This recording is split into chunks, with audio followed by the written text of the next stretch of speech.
ये आकाशवाणी है। कोविड-19 विशेष कार्यक्रम के अंतर्गत प्रस्तुत है कोरोना वायरस संक्रमण की वर्तमान स्थिति पर चर्चा, जिसे प्रस्तुत कर रही हैं आकाशवाणी संवाददाता प्रियंका अरोड़ा। इस कार्यक्रम में आमंत्रित स्वास्थ्य विशेषज्ञ हैं डॉक्टर A.K. वार्ष्णेय। इतना भी ना उम्मीद दिले कम नजर न हो, मुमकिन नहीं कि शाम अलम की सहर न हो। जी हाँ, रात के बाद सुबह आनी ही है। ये कुदरत का नियम है। कोरोना के दुख की रात भी जल्दी ही ढल जाएगी। इस संकट से सावधानी के साथ जूझते हुए बस नए सवेरे का इंतजार करना है, पालन करना है नियमों का, सम्मान करना है कोरोना योद्धाओं का। नमस्कार, कोरोना पर विशेष कार्यक्रम में आज मैं हूं आपके साथ प्रियंका अरोड़ा और आपके सवालों के जवाब देने के लिए हमारे साथ हैं स्वास्थ्य विशेषज्ञ डॉक्टर A.K. वार्ष्णेय जी। हेलो। नमस्कार डॉक्टर जी। नमस्कार, स्वागत है आपका कार्यक्रम में। जी धन्यवाद आप। डॉक्टर, उम्मीद बंधाते बंधाते ना उम्मीदी भी आ ही जाती है, क्योंकि देखा जाए रिकवरी रेट बहुत अच्छा है हमारे देश में, पर रोजाना जो नए नए केसेसों की संख्या सामने आती है, कभी 5,000 कभी 4,000, उसे कैसे इंटरप्रेट करेंगे? देखिए, सबसे बड़ी बात है कि ये इन्फेक्शन, ड्रॉपलेट इन्फेक्शन जो हम बार बार कह रहे हैं कि एक व्यक्ति से दूसरे व्यक्ति को फैलेगा। और हमने लॉकडाउन चल भी रहा है अभी भी, लेकिन अब चूंकि काफी लंबा समय हो गया तो सरकार ने ये सोचा कि भाई कुछ एरिया जहाँ पे केसेज नहीं है वहां पे हम ओपन अप करें, अपना व्यापार भी शुरू करें, ट्रांसपोर्ट भी शुरू करें, काम तो लोगों को करना पड़ेगा। तो ये तो उम्मीद है कि जब आप ओपन अप करेंगे, जब कंप्लीट लॉकडाउन से आप थोड़ा ओपन अप करेंगे, तो चूंकि हमारा देश बहुत बड़ा देश है, बहुत बड़ी आबादी है, सब तरीके के लोग हैं, तो जो एहतियात के तरीके हम लोगों ने बताए हैं डॉक्टरों ने बार बार कि भाई एक सोशल डिस्टेंसिंग रखना, एक चेहरे पे मास्क रखना, मतलब मुंह और नाक को ढक के रखना अपने, जिससे कि इन्फेक्शन हम एक दूसरे को ना दें, दूसरा हमें ना दें, और अपने हाथों को बार बार सफाई रखना। ये सब जगह पॉसिबल नहीं हो पाता क्योंकि बहुत से लोग बड़े तंग स्पेस में रह रहे हैं, मतलब एक ही कम जगह में काफी लोगों को रहना पड़ता है मजबूरी में, तो सोशल डिस्टेंसिंग का उतना पालन नहीं कर पाते, तो कुछ ना कुछ केस तो बढ़ेंगे। लेकिन चूंकि जैसा अभी आप कह रहे हैं कि रिकवरी रेट बहुत अच्छा है, और ओवरऑल अगर हम देखें तो अभी हमारे देश में जो कोरोना से मृत्यु दर है वो लगभग 3% के करीब है जी। तो मतलब इसका ये मानना होता है कि भाई 97% मरीज थोड़े बहुत दिनों में सही हो जाएंगे। इसमें 60-70% मरीज तो ऐसे होते हैं जिनको बहुत ही या तो कोई सिम्टम होते ही नहीं या बहुत हल्के से सिम्टम होते हैं, थोड़ा हल्का बुखार, हल्की खांसी होती है। 20-25% मरीज होते हैं जिनमें थोड़े सिम्टम ज्यादा होते हैं, लेकिन जिसमें 5-7% मरीज ही ऐसे होते हैं जिनको ऑक्सीजन की उनमें से जरूरत पड़ती है। अब 3-4% के करीब मरीज ऐसे हैं जिनको निमोनिया इतना ज्यादा हो जाता है कि उनको हमें मशीन पे डालना पड़ता है, जिसको हम वेंटिलेटर बोलते हैं।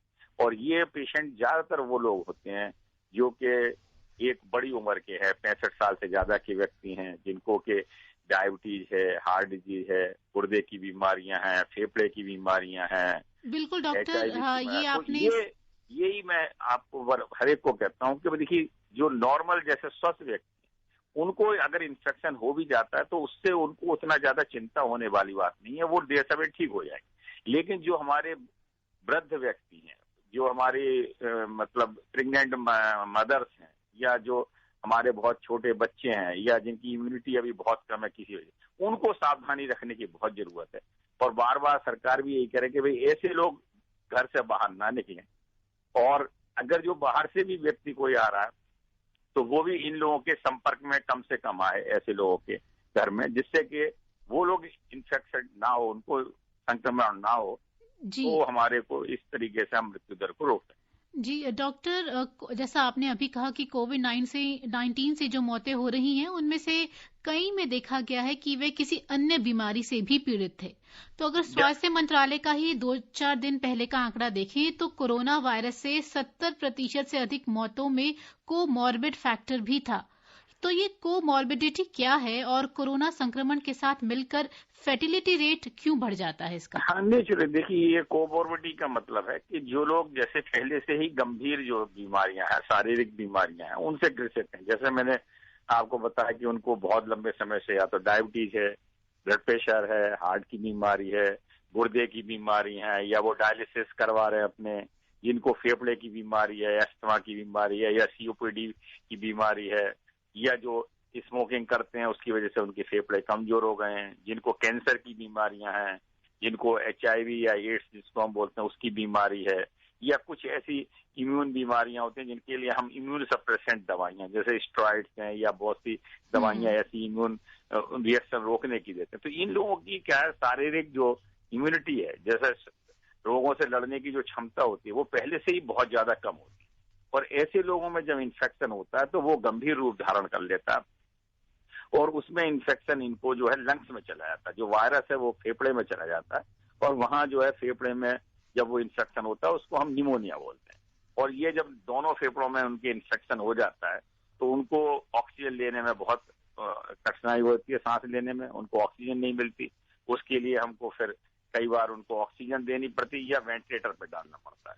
तो ये जो इसी को हम कोमोर्बिडिटी बोलते हैं। कोमोर्बिडिटी का मतलब है कि उनको पहले से ही काफी गंभीर बीमारियां हैं, या जो बड़े बुजुर्ग हैं 70 साल के 80 साल के जिनकी इम्यूनिटी बहुत कम होती है। तो यही हम बार बार कह रहे हैं कि भाई जो ऐसे व्यक्ति हैं या जो मान लीजिए प्रेग्नेंट मदर्स हैं, उनकी भी उस स्टेज में, हालांकि वो स्वस्थ हैं लेकिन इम्यूनिटी उस समय उनकी कम होती है, प्रेगनेंसी में इम्यूनिटी कम होती है, तो ऐसे लोगों को बहुत ज्यादा सावधानी रखने की जरूरत है। जी और हाँ, जो मृत्यु दर है वो इन लोगों में बहुत ज्यादा है, तो ये लोग ज्यादा सावधानियां रखें। सावधानी रखें और अपनी इम्यूनिटी है, रोग प्रतिरोधक क्षमता है, उसको स्ट्रांग रखें।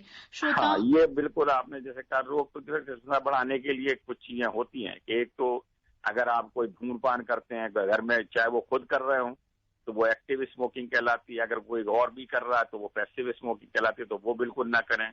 एल्कोहल वगैरह का सेवन ना करें। हरी सब्जियां हैं, वो फल है, सिट्रस फ्रूट खासतौर से जिनमें विटामिन सी होता है, जैसे कि आंवला है, नींबू है, ऑरेंज है, मौसम्मी है, इस तरीके के जो फल होते हैं जिनमें विटामिन सी, वो ये हमारे शरीर की प्रतिरोधक शक्ति बढ़ाता है। इसके अलावा हल्का सा व्यायाम वगैरह करें, जो आप नॉर्मली वो करते हैं, बिल्कुल आइडियल ना बैठें, घर में बैठें तो अपना व्यायाम करें। भोजन जो है वो बहुत ज्यादा जैसे चिकनाई वाला या फ्राइड वाला या तली हुई चीजें, ये कम से कम सेवन करें, क्योंकि ये सब करने से हम घर में बैठे हुए हैं, एक्सरसाइज नहीं कर रहे, तो हमारा वजन बढ़ता है, तो मोटापा भी अगर बढ़ता है तो वो भी हमारी इम्यूनिटी को कम करता है। इसके अलावा जो हमारा आयुष मंत्रालय है, उन्होंने कुछ सुझाव दिए हैं कि भाई आप वो कर सकते हैं कि अपना गर्म पानी का सेवन कर सकते हैं, हल्दी वाला दूध पी सकते हैं, या और भी बहुत सी जो है जड़ी बूटियां जो हमारे खाद्य पदार्थ में शामिल करते हैं, काढ़ा पी सकते इम्यूनिटी बढ़ाने में, जैसे लहसुन है या इस तरीके की चीजें इम्यूनिटी बढ़ाने में मदद कर सकते हैं। तुलसी वगैरह है, अदरक वगैरह है, तो ये ले सकते हैं। इनके नुकसान, लेकिन मैं ये चीज बार बार कहता हूँ कि ये देखिए इलाज नहीं है, ये हमारे शरीर की इम्यूनिटी बढ़ाते हैं, पर अगर हम ये सोचेंगे कि हम इन चीजों के करने से इन्फेक्शन से बच जाएंगे, वो नहीं। इन्फेक्शन से बचने का तो देखिए एक ही तरीका है कि आप अपने चेहरे को और मुंह को ढक के रखें, खासतौर से जब आप घर से बाहर किसी भी चीज के लिए निकलें, और एक सामाजिक दूरी 3 फीट से लेकर 5 फीट की दूरी बना के रखें। और अगर आपके हाथ जैसे किसी गंदी वस्तु में लग जाते हैं तो तुरंत ही जो है साबुन से और पानी से 20 सेकंड तक धोएं, और अगर साबुन पानी वहां पे उपलब्ध नहीं है बाजार में तो एक एल्कोहल बेस्ड सैनिटाइजर होता है जिसमें 70% एल्कोहल होता है, उससे साफ करें। और हम लोगों को, ज्यादातर लोगों को आदत होती है कि हम थोड़ी थोड़ी देर में अपने मुंह पे, नाक पे या आंखों पे हाथ लगाते रहते हैं, तो ये वायरस अगर हमारे हाथों पे आ गया तो ये सच वायरस हमारे को इन्फेक्शन नहीं कर सकता जब तक कि हम अपने नाक, मुंह या आंख पे हाथ न लगाएं। तो ये आदत से बचना चाहिए, हाथ नाक मुंह पे लगाना। ये चीजें इनका पालन करना चाहिए कि आप बार बार हाथ धोते रहें, सोशल डिस्टेंसिंग रखें, मास्क पहने, और अपने श्रोताओं को भी डॉक्टर जोड़ लेते हैं। हमारा नंबर है टोल फ्री नंबर 1800115767। इसके अलावा एक और नंबर है 01123314444। तो सबसे पहले हमारे जो श्रोता जुड़े हैं वो है उत्तर प्रदेश से संजय जी। हेलो, नमस्कार संजय जी, आप सुन पा रहे हैं? हाँ, नमस्कार मैडम जी। नमस्कार। ये कहते हैं कि ये जो सैनिटाइजर और साबुन से क्या फर्क पड़ रहा है? सैनिटाइजर और साबुन से क्या फर्क पड़ता है? हाँ, देखिए, ये जो वायरस होता है, जो वायरस की जो ऊपर की सतह होती है वो फैट की बनी होती है, एक तरीके की फैट की बनी होती है, और जैसे हम सभी लोग कॉमनली जानते हैं कि जैसे अगर आपके कपड़ों पे चिकनाई लग जाती है, किसी चीजों पे चिकनाई लगती है, तो जो साबुन होता है उसमें इस तरीके का घोल होता है कि उससे वो चिकनाई हट जाती है। तो इसी तरीके से जब हम हाथों को अच्छी तरीके से वॉश करते हैं तो जो वायरस अगर हमारे हाथ पे लग भी गया तो वो वहां पे मर जाता है। और इसी तरीके से जो सैनिटाइजर होता है अल्कोहल बेस्ड, जिसमें 70% अल्कोहल है, वो भी वायरस को जिंदा नहीं रखता। तो ये अगर वायरस गलती से अगर आपके हाथों पे आ गया और आप अपने हाथों को अगर साबुन से अच्छी तरीके से, लेकिन साबुन से 20 सेकंड तक धोना है और उसमें सारे अपने नाखूनों को, उंगलियों के बीच में, हथेलियों को अच्छी तरीके से साफ करना है, या सैनिटाइजर से अच्छी तरीके से आगे पीछे सब करना है। तो ये वायरस अगर हाथ पे आ भी गया गलती से तो मर जाएगा। और जैसा हम बार बार कह रहे हैं कि कहीं भी अगर आपका हाथ लगता है, किसी, जैसे आप बाजार में जाते हैं, कोई चीज छूते हैं या कोई सामान भी खरीदते हैं, मान लो फल खरीद रहे हैं, सब्जी खरीद रहे हैं, तो आपको पता नहीं कि वो चीज इन्फेक्टेड हो सकती है नहीं हो सकती। लेकिन अगर उस पे आपके हाथ लग गया और वो अपना हाथ अगर आप मुंह पे, नाक पे या आंखों पे नहीं लगाते तो आपको कोई डरने की जरूरत नहीं है, वायरस आपका कुछ नहीं कर सकता। तो इसलिए हाथों को साफ रखें। दूसरे ये होता है कि वायरस जो मुख्यतः जाता है हमारे शरीर में इन्फेक्शन करता है, वो हमारे नाक और मुंह के द्वारा जाता है। और नाक और मुंह में कैसे जाता है कि जब कोई संक्रमित व्यक्ति है, जब वो खांसता है या छींकता है तो उसके मुंह से जो छोटी छोटी पानी की बूंदें निकलती हैं उसको हम ड्रॉपलेट्स बोलते हैं। और इस ड्रॉपलेट्स में बहुत सारे वायरस होते हैं। जब हम सांस लेते हैं, जब हम उसके पास खड़े हैं, 2 से 3 फीट की दूरी पे खड़े हैं, तो उस हवा में वो वायरस होता है। उसको जब हम सांस लेते हैं तो वो नाक और मुंह के जरिए हमारे नाक और हमारी सांस की नली में चला जाता है और वो हमारे को इन्फेक्शन करता है। तो ये चीजें हैं, इसको अगर हम करते रहेंगे तो वो वायरस हमारे शरीर में प्रवेश नहीं कर पाएगा, भले ही चाहे वायरस वहां पे हो, और फिर हम अपने को इन्फेक्शन से बचा पाए। दिल्ली से जुड़े हैं सरोज पांडे जी। हेलो जी मैम, आप दोनों लोगों को शुभ संध्या। जी शुभ संध्या। नमस्कार जी। जी मैम, मैं एक चिंता प्रकट कर रहा हूं अगर आप लोगों को।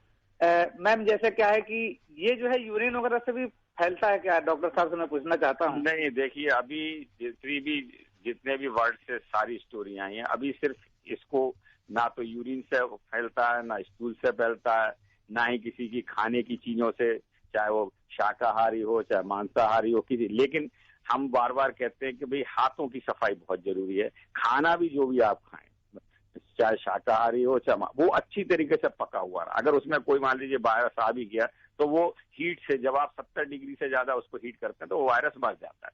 और अभी रक्त के द्वारा, पेशाब के द्वारा, इस और किसी भी तरीके से अभी वायरस के फैलने की कोई भी रिपोर्ट पूरे संसार से कहीं से नहीं आई है। अभी सिर्फ जो ड्रॉपलेट्स होते हैं, जो हम बार बार बात कर रहे हैं कि जब आप खांसते हैं, छींकते हैं, तो जो पानी की बूंदें होती हैं उसमें वायरस होता है, जिसको हम साइंस की भाषा में ड्रॉपलेट्स बोलते हैं। और वो जब हमारे नाक और मुंह में जाती हैं या आंखों पे लगती हैं तो उससे हमारे को इन्फेक्शन होता है। जी, तो अपना ये छोटी छोटी प्रिकॉशंस लेके हमें अपना बचाव करना है।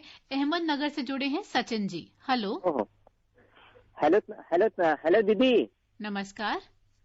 हाँ दीदी, जो हमारे घर में है ना, जो बाहर के लोग आते हैं सब्जी बेचने को, सर हम उनके लेना का नहीं लेना, इसलिए आपको बताता हूँ। हाँ देखिए, बिल्कुल ये बहुत ही वाजिब सवाल है। ये देखिए, अब आप कोई भी व्यक्ति है, चाहे हम सभी हैं, हमको जो खाने की कॉमन वस्तुएं हैं, चाहे दूध भी लेना पड़ेगा, फल भी लेना पड़ेगा, सब्जी भी लेना पड़ेगा। तो हम बार बार सबको यही कहते हैं कि जो भी फल है, सब्जी बेचने वाला है, उसको कहिए कि भाई मुंह पे मास्क लगाए। वैसे तो अब सभी समझ गए हैं, क्योंकि ये वायरस लगभग हमारे देश में अब 8-9 हफ्ते से 10 हफ्ते से हम बातें कर रहे हैं, तो सभी समझ गए कि मास्क लगाना जरूरी है। तो एक तो उसको कहिए कि भाई मास्क लगाए, अगर वो नहीं लगाए अपना किसी भी कपड़े से या अपना मुंह ढके। आप भी जब जाते हैं तो अपने चेहरे को और मुंह को अच्छी तरीके से ढकें। दूसरे, फिर उससे जो भी कोई सामान लेते हैं वो सामान खरीद लें, खरीद के अपने घर में लाके एक जगह रख दें। अगर वो कुछ घंटे तक रख सकते हैं तो उसको वैसे ही कर लें। अदरवाइज क्या है कि जो सामान थैली वगैरह में लाएं उससे अपने किसी बर्तन वगैरह में कर लें। जो दूध की थैली है उनको अच्छी तरीके से वॉश कर लें। जो सब्जियां धुल सकती हैं उनको अच्छी तरीके से धो लें। अगर गर्म पानी से धो सकते हैं तो और अच्छा है, अगर नहीं तो पानी में जो है 1 चुटकी सोडा डाल दें और उसमें थोड़ी देर के लिए सब्जियां डाल दें, उन्हें धो लें। जो खाने के फल हैं उसे अच्छी तरीके से धो लें। जिनके छुक्कल हट जाते हैं जो, वो तो सेफ ही होती हैं। जिनके छुक्कल नहीं हटते उनको भी अच्छी तरीके से धो के हम खाएं।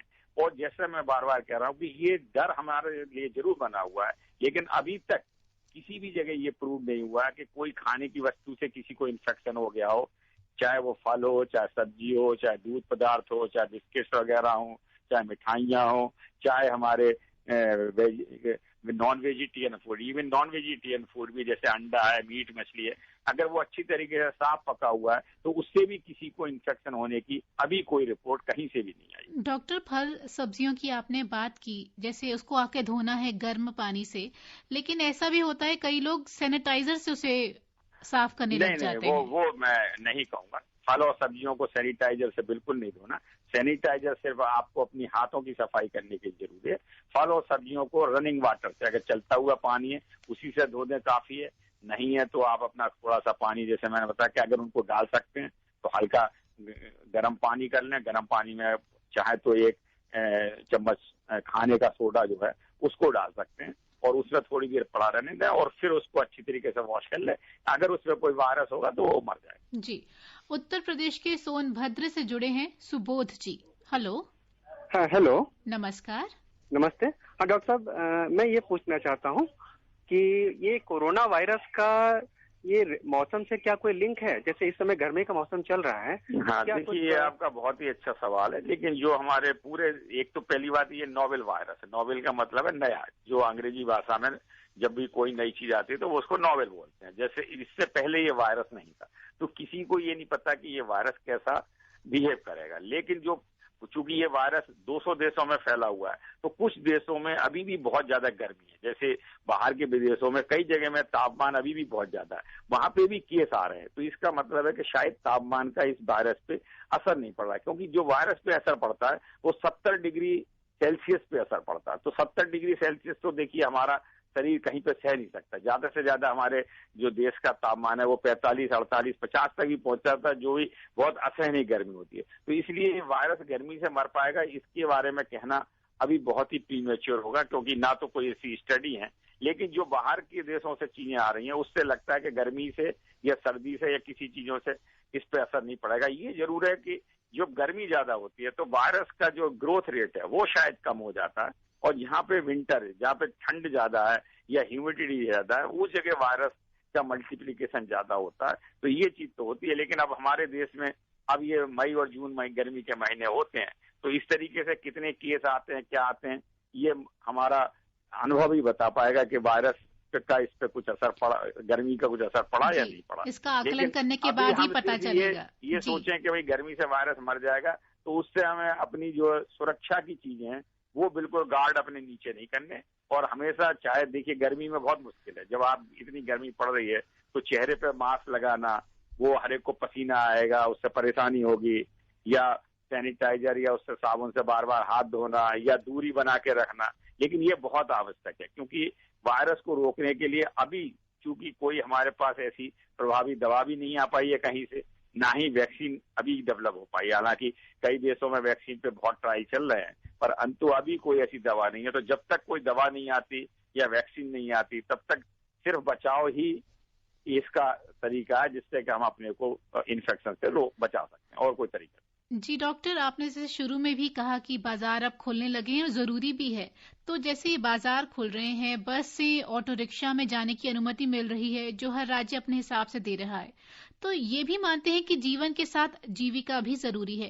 पर आज जैसा माहौल है, ये सब शुरू होने से क्या नए रिस्क देख रहे हैं आप? क्या सावधानियां रखी जानी चाहिए? मैं बता रहा कि देखिए सरकार तो अपनी भूमिका निभा रही है, परंतु अब हम लोगों को, हर एक को, आप ये देखिए कि ये लड़ाई हमारी सबकी है। हमें उसके लिए खुद जागरूक होना पड़ेगा। हमें अपना जो है, कहते हैं कि भाई, जिसको मैं कहता हूँ बार बार कि एक नागरिक का कर्तव्य है, जिसे राष्ट्रीय कर्तव्य भी कह सकते हैं। और आज नागरिक का ये कर्तव्य है कि भाई वो खुद जागरूक हो और दूसरे को भी जागरूक करे। तो हर व्यक्ति को, अगर आप किसी व्यक्ति को बाहर देखते हैं कि उसने मास्क नहीं लगा रखा, तो उसको सावधान करिए, नहीं भाई आप मास्क लगाइए। इसी तरीके से दूसरा, जैसे कोई दुकान से सब्जी खरीद रहे, तो उस दुकानदार को जरूरी है कि वो खुद भी मास्क लगाए, उसके सारे कर्मचारी मास्क लगाएं। जो भी कोई ग्राहक उसके पास आता है उसको कहिए कि भाई मास्क लगा के आए, जहां तक पॉसिबल हो। ग्राहकों को एक जगह इकट्ठा ना होने दें। उनसे कहिए, उनसे रिक्वेस्ट करिए कि भाई आप थोड़ी थोड़ी दूरी बना के रखिए, 3-3 चाफे बारी बारी से नंबर करके। जैसे अभी पहले हम लोगों का जो खरीदारी का तरीका था ये कि भाई एक ही दुकान पे बहुत भीड़ लगे थी, इसी तरीके से जैसे सरकार ने कहा कि भाई ऑटो रिक्शा या उसमें सिर्फ एक सवारी ही चल सकेगी, या टैक्सी में जो है ड्राइवर आगे होगा या अपनी कार में आगे होगा और पीछे 2 सवारी बैठ सकते हैं। तो ये हमें पालन अपने मन से करना होगा, क्योंकि देखिए अगर हम पालन नहीं करेंगे तो शायद हर जगह हमारे को जो है ट्रैफिक पुलिस या सरकार मॉनिटर नहीं कर पाएगी। तो ये हमारी अपनी जिम्मेदारी है और अपनी सुरक्षा के लिए हम मन से इन चीजों को माने, पालन करें, और जो व्यक्ति पालन ना कर रहे हैं उनको भी समझाएं कि भाई ये पालन करना कितना जरूरी है। तो देखा जाए तो कोरोना से जंग में हर नागरिक की अपनी खास भूमिका की जिम्मेदारी है, क्योंकि वो उसके अपने एहतियात के लिए है। वो खुद बीमार ना पड़े, उसका घर का कोई प्रियजन बीमार ना पड़े, और फिर समाज का कोई अड़ोसी पड़ोसी कोई भी बीमार ना पड़े। तो हर एक की बिल की जिम्मेदारी है कि वो सुरक्षा के जो भी उपाय हैं ये इनका पालन करे, तो जरूर करे, खरीदारी भी करे लेकिन वो सुरक्षित तरीके से करे, सोशल डिस्टेंसिंग बना के रखे। अगर हमें बसों में भी चलना है तो वहां पे भी कोशिश करें कि हम कुछ दूरी बना के रखें, ट्रेनों में भी चलना है तो वहां पे भी करें, और बस में ट्रेन में जब भी आप बैठ गए तो फिर ये नहीं है कि भाई हमें मास्क हटा देना, वहां पे भी मास्क पहन के रखना है।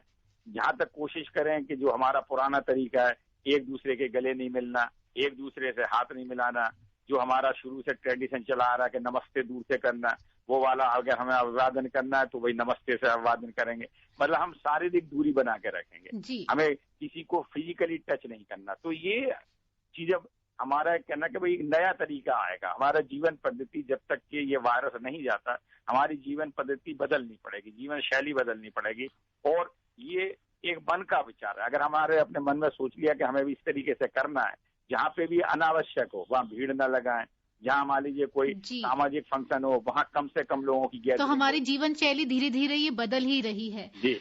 अब जमशेदपुर से जुड़े हैं मोहम्मद रियायुद्दीन जी। हेलो हेलो नमस्कार जी, मेरा नाम मोहम्मद रियायुद्दीन है, जमशेदपुर जी। मेरा सवाल है कि कोरोना वायरस से बच्चे कैसे बचाया जाए? क्या आप दोबारा कहेंगे सवाल अपना? मेरा सवाल है कोरोना वायरस से बच्चों को कैसे बचाया जाए? कोरोना वायरस से बच्चों को कैसे बचाया जाए?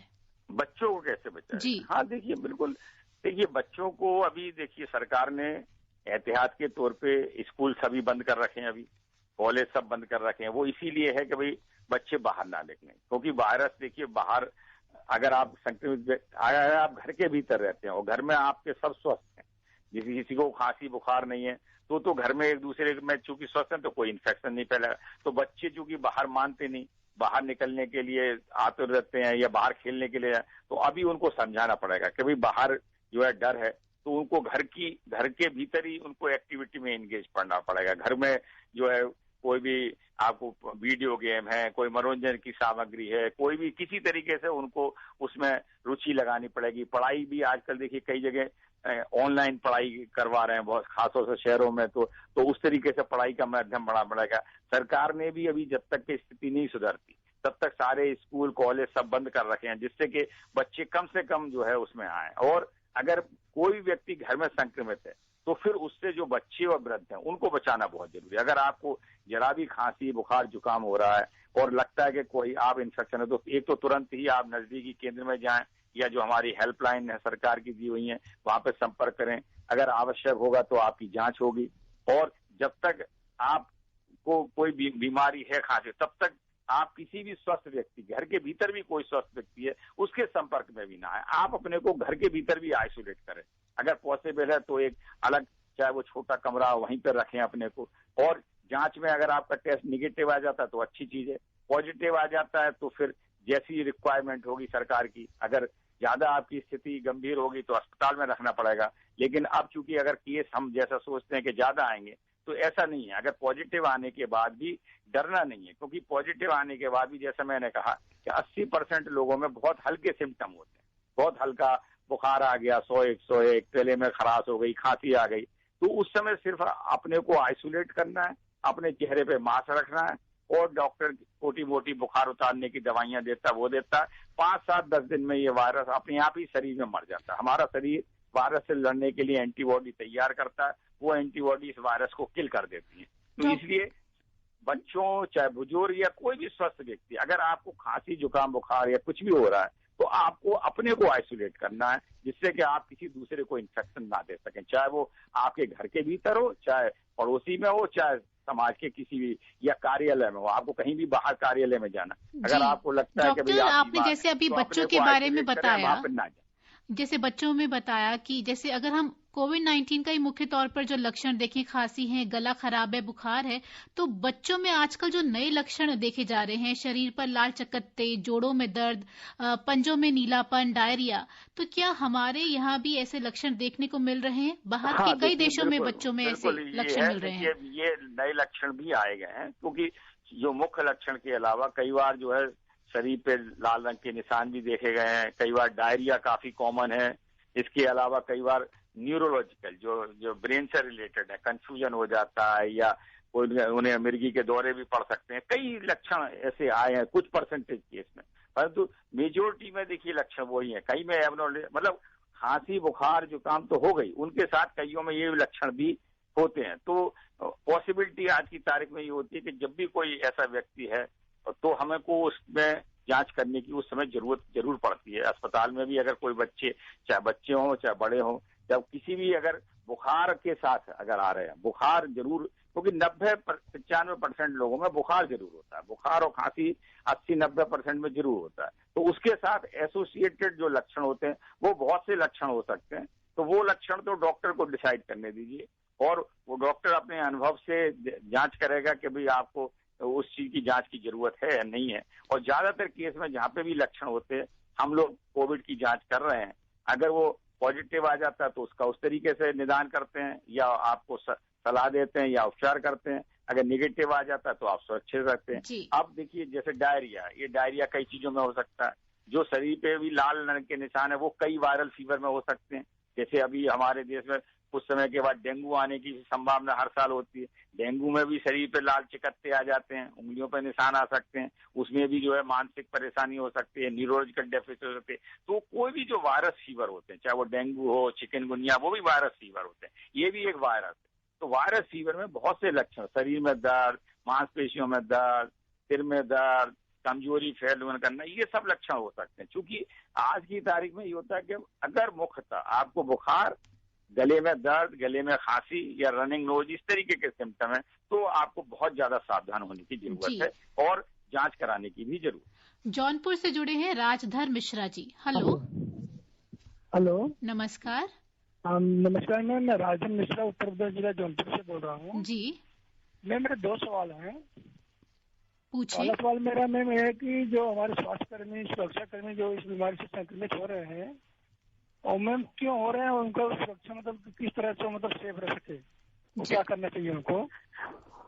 और देखिए, और मेरा दूसरा सवाल ये है मैम जी कि अगले महीने मानसून का सीजन आने वाला है, तो मैम मानसून में क्या है कि सर्दी जुकाम बुखार तरह के सिम्टम में शुरू हो जाते हैं, तो जो कोरोना से मिलते जुलते हैं, तो हमें किस तरह से मैम बचाव करना चाहिए। देखिए आपके दोनों सवाल बहुत अच्छे हैं। जहाँ तक देखिए स्वास्थ्य कर्मी का सवाल है, क्योंकि स्वास्थ्य कर्मी हमेशा मरीजों के संपर्क में रहेंगे, तो उनके संक्रमण होने की संभावना औरों के मुकाबले काफी कम हो जाती है, काफी ज्यादा होती है। लेकिन जो पीपीई किट होता है, पर्सनल प्रोटेक्टिव इक्विपमेंट होता है, या N95 होता है, वो स्वास्थ्य कर्मी लगाते हैं। लेकिन किसी जगह अगर मान लीजिए कई जगह उनसे चूक हो गई, या कई बार वो जैसे कोई पेशेंट जैसे होता है कि आपका सिर्फ एबनॉर्मल सिम्टम लेके आया कि उसको खांसी जुकाम बुखार नहीं है। हम लोगों ने जैसे हमारे अस्पताल में भी देखा कि कुछ लोग जैसे डायलिसिस कराने आए, अब उस समय उनको कोई इन्फेक्शन नहीं था, डायलिसिस उनकी नॉर्मली चलती थी कई महीनों से, तो डायलिसिस कर दी। बाद में जैसे बुखार आया, टेस्ट कराया तो उनको इन्फेक्शन आ गया, उनको और लक्षण नहीं थे। कई बार जो प्रेगनेंसी में डिलीवरी हुई महिलाओं की, उसके बाद उस समय लक्षण नहीं थे। तो इस तरीके से कई बार स्वास्थ्य कर्मी उससे संक्रमित हो गए। लेकिन अब जैसे जैसे जानकारी बढ़ती जा रही है, अब हम लोगों को यही सब स्वास्थ्य कर्मियों को हम भारत सरकार भी सलाह दे रही है, हम लोग भी है कि भाई ये मान के चलो कि किसी भी व्यक्ति को संक्रमण हो सकता है, तो अपना बचाव जरूरी है। और अपने बचाव के लिए जो स्वास्थ्य कर्मियों के लिए पीपीई किट या N95 मास्क लगाना जरूरी है, वो जरूर लगाएं। ये मान के कि भाई हर व्यक्ति चाहे वो संक्रमित हो या ना हो सकता है। दूसरा जो आपने सवाल किया कि भाई बारिश का महीना आएगा, उस समय खांसी जुकाम बुखार के केस वैसे भी आते रहते हैं। बिल्कुल आपने ठीक कहा, क्योंकि 90% केस में जो खांसी जुकाम बुखार कई वायरस से होता है, यही नहीं है। इससे पहले भी देखिए, जो अभी ये नया कोरोना वायरस आया, इससे पहले जो जुकाम खांसी के हैं उसमें राइनो वायरस होता है, इन्फ्लुएंजा वायरस होता है, रेस्पिरेटरी सिंसिटियल वायरस होता है, और ह्यूमन कोरोना एक होता है। ह्यूमन कोरोना भी 10% केस में होता है। तो ज्यादातर कई तरीके के वायरस होते हैं जो हमारे गले पे संक्रमण करते हैं। क्योंकि अब ये नया वायरस आ गया, तो आज की तारीख में हमको ये भी है कि भाई कोई भी व्यक्ति अगर इस तरीके का आ रहा तो हम इस वायरस का जरूर टेस्ट करते हैं, ये देखने के लिए कि भाई ये नोवेल कोरोना तो नहीं है जो कोविड-19 के नाम से जिसको कहते हैं, तो वो करना पड़ेगा, क्योंकि लक्षण सबके मिलते जुलते हो सकते हैं। और भी वायरस में आपको जो है बुखार आ सकता है, गले में दर्द आ सकता है, खांसी आ सकती है, जुकाम आ सकता है, छींकें आ सकती हैं, डायरिया हो सकता है। तो बहुत से लक्षण लगभग एक जैसे होंगे और सावधानियां वैसी ही बरतनी है हमें इस मॉनसून में भी। हम बार बार कह रहे हैं कि हम अगर ये मान के चलें, अगर हम घर से बाहर निकलते हैं तो हम ये मान के चलें कि जो भी व्यक्ति हमारे सामने आ रहा है वो कोविड से प्रभावित है, चाहे वो नहीं है, लेकिन अगर हम मान के चलें कि कोविड से प्रभावित है तो हमें क्या करना है? हमें बचाव के लिए करना है कि उसको एडवाइज करना है कि भैया आप अपने मुंह पे मास्क लगाइए, खुद को अपने मुंह पे मास्क लगाना है, उससे जितनी भी दूरी आप शारीरिक बना सकते हैं, अनावश्यक उसके नजदीक ना आए, और अगर अपने हाथों को बार बार साफ करें। गंदी चीज पे कहीं जगह आपका हाथ लग जाता है तो अपने नाक, मुंह और आंख पे हाथ ना लगाएं। नाक, मुंह, हाथ पे लगाने से पहले अच्छी तरीके से साबुन से 20 सेकंड तक धोएं। अगर बाजार में रहते हैं, साबुन नहीं है, तो अपने छोटे सैनिटाइजर की शीशी अपने पास रखें जिसमें 70% से ज्यादा अल्कोहल हो, उससे अपने हाथों को साफ कर लें। तो लबोलबाब यही है, आपको अपने हाथों की सुरक्षा रखनी है, हाथ धोते रहना है, चाहे वो सैनिटाइजर से या साबुन से। गुजरात की द्वारिका से जुड़े हैं सैम राय जी। हेलो नमस्कार राय जी, आप सुन पा रहे हैं जी? सवाल पूछे। हमारा सवाल ये है सर कोरोना क्या है चीज? हाँ, देखिए, कोरोना एक वायरस है, और ये वायरस जो है, जैसे बहुत सारे के वायरस होते हैं, इससे पहले भी कोरोना आया था 2002 में भी, वो हमने उसको कोरोना 1, सार्स कोरोना 1 बोला था। फिर उसी का दूसरा रूप आया था 2002 में, उसको हमने मर्स कोरोना बोला था। अब ये नया, मतलब इसमें ये जो वायरस होते हैं इनका जेनेटिक स्ट्रक्चर होता है, जो जीन्स होते हैं वो ये अपने बदलते रहते हैं, ये अपना जेनेटिक स्ट्रक्चर बदलते रहते हैं। तो इस बार इसने जो है अपना दूसरा जेनेटिक स्ट्रक्चर है, और ये इससे पहले इस तरीके का जेनेटिक स्ट्रक्चर का कोई वायरस नहीं आया, तो उससे पहले नहीं था। तो इसकी जब अध्ययन किया तो इसका नाम हमने नोवेल कोरोना वायरस रखा कि नया वायरस है। फिर जब इसकी साइंस में इसकी पड़ताल हुई तो इसका जेनेटिक स्ट्रक्चर जो 2002 का सार्स वायरस था कोरोना, उससे काफी हद तक मिलता जुलता था, कुछ डिफरेंस था, इसलिए इसका नाम अब साइंस में या विश्व स्वास्थ्य संगठन ने सार्स कोरोना वायरस 2 रखा है। ठीक है ना? तो ये बहुत सूक्ष्म जीवाणु होते हैं जो कि इलेक्ट्रॉन माइक्रोस्कोप से ही आप दे सकते हैं, और ये एक तरीके के परजीवी होते हैं। परजीवी का मतलब होता है ये खुद मल्टीप्लाई नहीं कर सकते, इनको मल्टीप्लाई करने के लिए एक जीवित सेल जरूरी है, कोई भी, चाहे वो ह्यूमन की सेल हो चाहे एनिमल की सेल हो।